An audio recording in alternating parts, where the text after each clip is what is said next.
ಗೋಪಾಲ, ಮಗ ಗೋಪಾಲ, ಊಟಕ್ಕೆ ಬರ್ಲಾ? ಊಟವಾ? ಅಲ್ಲ, ನಾನು ಯಾವ ಸಂತೋಷಕ್ಕೆ ಇಟ್ಟುಣ್ಬೇಕು ಅಂತೀನಿ. ಆ ಮೂಗಿನ ತಂದು ನನಗೆ ಕಟ್ದಲ್ಲ ಆ ಖುಷಿಗ, ಇಲ್ಲ ಅವನ ಮದ್ವೆ ನಿಂತೋಯ್ತು ನಾ ಸಂತೋಷಕ್ಕ? ಇದಕ್ಕೆಲ್ಲ ನೀನೇ ಕಾರಣ. ನನ್ನ ಹೆತ್ತವ ಅಂತ ಹೇಳ್ಕೊಳಕ್ ನಾಚಿಕಾಯ್ತದೆ ನಂಗೆ. ನೀನೊಬ್ಳು ತಾಯಿನ? ಅದ್ ಹಂಗಲ್ಲ ಕಣ್ಲ ಮಗ. ಮತ್ತಿನ್ನೆಂಗೆ ಆ ಮೂಗಿನ ಕಟ್ಕೊಂಡು ಇನ್ ಮುಂದೆ ಊರಲ್ಲಿ ಹೆಂಗ್ ತಲೆ ಎತ್ಕೊಂಡ್ ತಿರುಗ್ಲಿ ನಾನು? ಹೋಯ್ತು, ಎಲ್ಲ ಹೊಂಟೋಯ್ತು. ಮಾನ ಮರ್ಯಾದೆ ಎಲ್ಲ ಹೊಂಟೋಯ್ತು. ಇದಕ್ಕೆಲ್ಲ ರಂಗೇಗೌಡನ ಕಾರಣ. ಅವನು ಮಾತ್ರ ಸುಮ್ಮನೆ ಬಿಡಕ್ಕಿಲ್ಲ. ಲೇ, ಅವನಂದ್ರೆ ಏನ್ಲ ಪ್ರಯೋಜನ? ಇವಳು ಬಾಯಿ ಮುಚ್ಕೊಂಡು ಮನೇಲಿ ಬಿದ್ದಿದೆ, ಇಟ್ಟೆಲ್ಲ ಆಯ್ತಾಯ್ತಲ್ಲ. ಇವಳನ್ನ ಕಟ್ಕೊಂಡಾಗ್ಲಿಂದ ಇದೇ ಆಗೋಯ್ತು. ನಮ್ಮ ಮನೆಗೆ ಮಾರಿ ಆಗ್ಬಿಟ್ಲಿ ಇವಳು. ನಾನ್ ಇವತ್ತು ಅಲ್ಲಿಗೆ ಬರ್ಲಿಲ್ಲ ಅಂದಿದ್ರೆ ನಾಳೆ ದಿನ ರಂಗೇಗೌಡ ಶ್ರೀದೇವಿ ಬಸರಿಗೆ ಯಾರ್ ಕಾರಣನ ತಿಳ್ಕೊಂಡ್ ಬರೋನು. ಆಗ ನಾನ್ ನಿಮ್ಮನ್ ಕಳ್ಕೊಂಡು ಮುಂಡೆ ಆಗ್ಬೇಕಾಗಿತ್ತು, ಮಗನ್ ಕಳ್ಕೊಂಡು ತಬ್ಲಿ ಆಗ್ಬೇಕಾಗಿತ್ತು. ಅದೆಲ್ಲ ಆಗ್ಬಾರ್ದು ಅನ್ನೋ ಕಾರಣಕ್ಕೆ ಇವನೇ ಕಾರಣ ಅಂತ ನಾನ್ ಬಂದ್ ಹೇಳಿದ್ದು. ಹಾ, ಸಾಯಿಸ್ಬಿಡ್ತಾನೆ ನಮ್ಮನ್ನೆಲ್ಲ ಹೆಂಗ್ ಕೋಳಿ ಮರಿಗಳು ಅನ್ಕೊಂಡ್ಬಿಟ್ಟವನೆ. ಬಿಡಾಕಿಲ್ಲ, ಇಷ್ಟಕ್ಕೆ ಅವನ್ನ ಸುಮ್ಮನೆ ಬಿಡಾಕಿಲ್ಲ. ಎಲ್ಲ ಕಾರಣ ಇವಳೆ, ಈ ಮೂಗಿನೇ. ಇವಳನ್ ಜೀವಂತ ಉಳ್ಸಕ್ಕಿಲ್ಲ ಅವತ್ತು.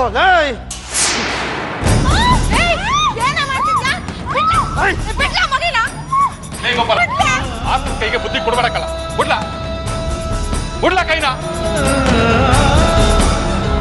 ಇಷ್ಟಕ್ಕೆಲ್ಲ ಇವಳೇ ಕಾರಣ. ಇವಳಿದ್ರೆ ತಾನೇ ತೊಂದ್ರೆ. ಅದಕ್ಕೆ ಇವಳನ್ನೇ ಸಾಯ್ಸಾಕ್ಬಿಡ್ತೀನಿ. ಸುಮ್ನಿರಪ್ಪ. ಏಯ್, ಸಾಯಿಸಿದ್ರೆ ರಂಗೇಗೌಡ ಪುಟ್ಟನಿಲ್ಲ. ಹಂಗಂತ ಜೀವನ ಪೂರ್ತಿ ಇವಳ ಜೊತೆ ಬ್ಯಾ ಬ್ಯಾ ಅಂತ ಇರಕಾಯ್ತದ? ನೋಡ್ಲ ಮಗ, ಮನೆಗೆ ಬಂದ್ ಸೊಸೆ ಅಂದ್ಮೇಲೆ ಕೆರೆ ತಕ್ಕೆ ಬಟ್ಟೆ ಸೆಣಿಯಕ್ ಹೋಗ್ಲೇಬೇಕು. ಒಲೆ ಮುಂದೆ ಸೀಮೆಣ್ಣೆ ಹಾಕಿ ಒಲೆ ಹಚ್ಚಲೇಬೇಕು. ಆಟೆ ಅಲ್ಲ ಕಳ್ಳ, ಹಸ ಹಿಡ್ಕೊಂಡು ಹೊಲ್ತಕ್ಕೆ ಮೇಯ್ಸಕ್ ಹೋಗ್ಲೇಬೇಕು. ಓ, ಅಂದ್ರೆ ನೀನು ಬಟ್ಟೆ ಸೆಣಸ್ಕೊಳಕ್ಕೆ, ಅಡ್ಗೆ ಮಾಡಿಸ್ಕೊಂಡು ಉಣ್ಣಾಕೆ, ಹೊಸ ಮೇಯ್ಸಕ್ಕೆ ಇವಳು ಮಡಿಕಬೇಕು ಅನ್ಕೊಂಡಿದ್ಯಾ? ಅಂದ್ರೆ ಜೀವನ ಪೂರ್ತಿ ಈ ಮೂಗಿ ಜೊತೆನಾಗೆ ಬ್ಯಾ ಬ್ಯಾ ಬ್ಯಾ ಅಂತ ಮಾತಾಡ್ಕೊಂಡಿರು ಅಂತ ಹೇಳ್ತಾ ಇದೀಯಾ? ಹೊಸಿ ಸಮಾಧಾನ ಮಾಡ್ಕೊಳ್ಳ. ಬಟ್ಟೆ ತೊಳೆಯಕ್ಕೆ ಅಂತ ಹೋದರು 7 ಜನ ಕಾಲ್ ಜಾರಿ ನೀರಾಗಿ ಬಿದ್ದು ಸತ್ತಿಲ್ಲ ಹೇಳು. ಅಲ್ದೆ ಅಡ್ಗೆ ಮಾಡುವಾಗ ಸೀಮೆಣ್ಣೆ ಹಿಡ್ಕೊಂಡು ಬೆಂಕಿ ಹಚ್ಕೊಂಡು ಸತ್ತಿಲ್ವೆಲ್ಲ. ಹಳ್ಳಿ ಅಂದ್ಮ್ಯಾಕೆ ಹಸ ಹಿಡ್ಕೊಂಡು ಹೊಲ್ತಕ್ಕೆ ಮೇಯ್ಸಕ್ ಹೋಗ್ಲೇಬೇಕು. ಅಲ್ಲಿ ಹಾವು ತುಳಿದು ಅದಕ್ಕೆ ಕಚ್ಚಿ ಸಾಯ್ಲೇಬೇಕು.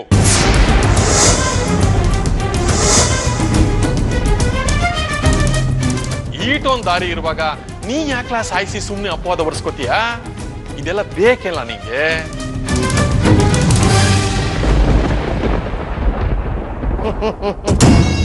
ಇವತ್ತು ನಿನ್ನ ಅಪ್ಪ ಅಂತ ಒಪ್ಕೊಂಡೆ ಬಿಡು. ಆದಷ್ಟು ಬೇಗ ಒಂದು ಒಳ್ಳೆ ಪ್ಲಾನ್ ಮಾಡವ. ಮೂಗಿಗೆ ಗತಿ ಕಾಣಿಸವ.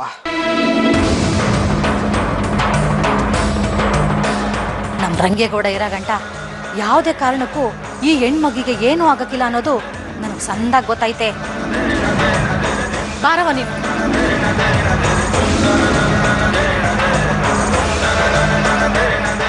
ರಂಗೇಗೌಡ, ಒಂದಲ್ಲ ಒಂದ್ ವಿಷಯಕ್ಕೆ ತಲೆ ಹಾಕಿ ನನ್ನ ಮರ್ಯಾದಿನ ಬೀದಿ ಪಾಲ್ ಮಾಡ್ತಾ ಇದೀಯಾ. ಇದಕ್ಕೆ ಪ್ರತೀಕಾರ ತೀರ್ಸ್ಕೊಳ್ದೆ ಬಿಡಾಕಿಲ್ಲ, ಬಿಡಾಕಿಲ್ಲ, ಬಿಡಾಕಿಲ್ಲ.